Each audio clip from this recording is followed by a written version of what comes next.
Alright, a rear shock. Got 19 on the front, a 15 on the back nut.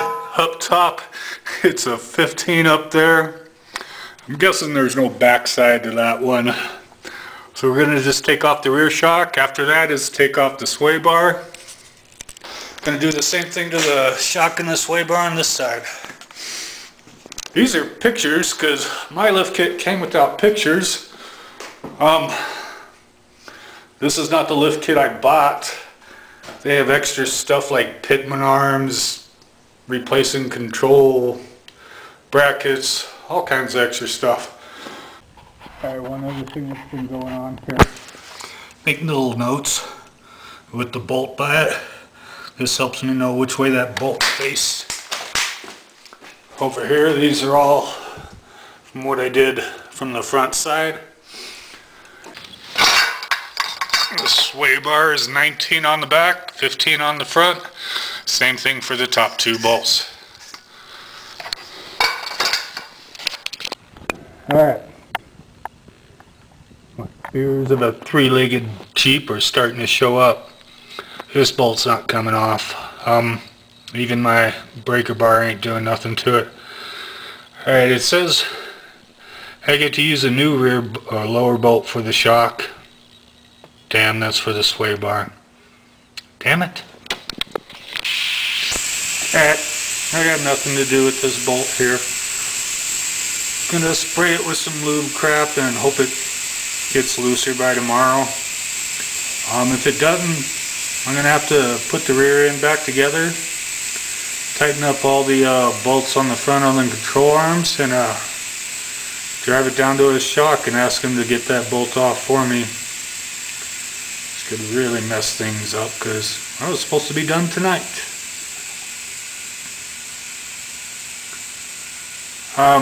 Yeah, my plans were to cut it off. Unfortunately, I can't cut it off even because if I cut this part off, this part stays onto the bracket.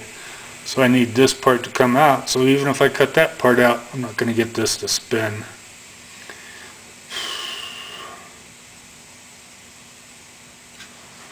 I just can't cut it apart because if I need someone with a real garage to fix it, I'm going to have to be able to put it back together and drive it down to that shop. So, done for the night. Just going to let it soak with a ton of this stuff for tomorrow and see if I can get it off tomorrow or not. Alright, I'm thinking I can cut this thing off. What I can do is just cut it off, bang it out that way, go buy the same bolt, stick it back in, and I'll just put a nut on the end instead of where it screws into the nut that's attached to the frame. Makes no difference to me, and if it does someday after it's driving again, I'll have some guy spot welding that on there for me, but for now, I need to get the bolt off. Which means if I cut it off, I can go back to work. Great. Back to work. Alright, I fired up the grinder, cut the end of that bolt off. I got just enough left on that where it can just put some threads into the bottom of that. And there's one other thing I wanted to mention. Some video I watched said make sure your steering wheel is centered when you did some stuff for the front end. I don't remember where I saw it or what thing to do it, but my steering wheel's turning to the right, my wheels are turning to the left. You know, I might have to take some of the parts off on the front to get that working again when I tighten the control arms to get the front off the ground again. Then I got to go find that video to find out what's supposed to be loose to center your steering wheel. Anyway, center your steering wheel. Find out when to do it. Otherwise you'll be turning right when the truck's turning left. Yeah, just drive backwards, it'll work out. Hey, it's centering the steering wheel. You got two bolts. one right here, the other end of this bar. Got another bolt. You're going to loosen both these bolts and actually just grab this bar and spin it on these threads until your wheel gets back to center. Just going to loosen them, not take it off, and loosen them on both sides. Alright, loosen control arm bolts. This guy here and this guy down here. They're going to be 21s.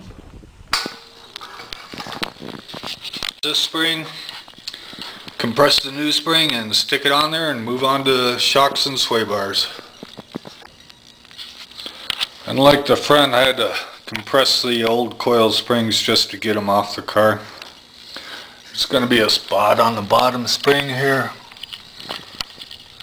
right over here, where this part of your spring is going to sit against. On the top, there's really nothing up there. So, gonna finish. Alright, installing the rear shocks. Guys, you don't want to cut this string until after you get it bolted here and you get it bolted there. What they say to do is jack up the axle to get up there, because if you cut that string, you're going to spend a lot of time pushing it trying to get some washers in there. Basically, you're going to put one washer on this side and two washers on this side. Alright, that didn't work because it got the axle up as far as it's going to go without lifting the truck. I'm still short. And it's a little hard to get this lined up with the bolt while it's going up. Alright, sway bar. Probably going to need to jack up the axle to get that to fit and pull on the sway bar though. Old bolt on the top. And a new bolt on the bottom, and torque them down. Or your Jeep, as I should say. It's going to be under the axles, front and back. Nothing's holding it up but the jack stands. Got a little safety catch on the front. Haven't done it on the back yet with the floor jack under the axle. What you're going to do is go back and torque all those control arms and things that you loosened. And it said don't tighten them yet. Per control arms is 60. The front and rear control arms 120. Torque any remaining loose bolts to spec.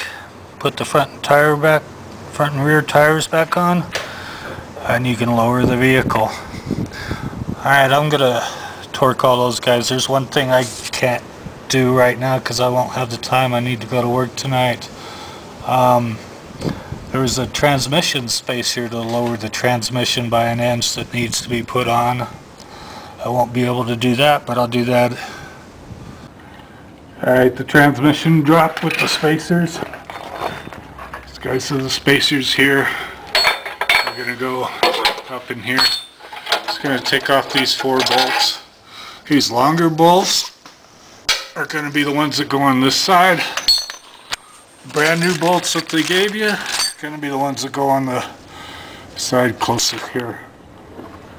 Got a jack under there to support the tranny cross member. You're going to take out these bolts. Don't forget the eye protection, keep the dust out of you.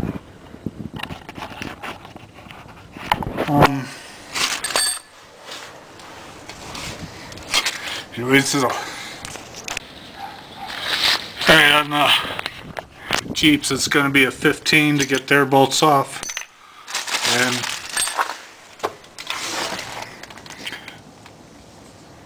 whatever that says, a 17 to put the 2 new bolts on. The spacer, just let that fall enough to get your spacer up.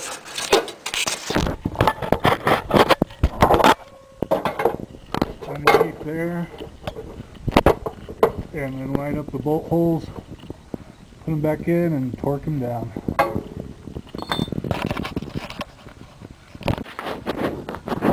Alright, there's a couple things I'm going to leave up the alignment shop. I talked about how I couldn't get the bar to adjust to get the steering wheel centered. One of the other things is center your front axle. If you look at this guy and you make him straight on there, it's going to hit the bumper right about there. If you go to the other side,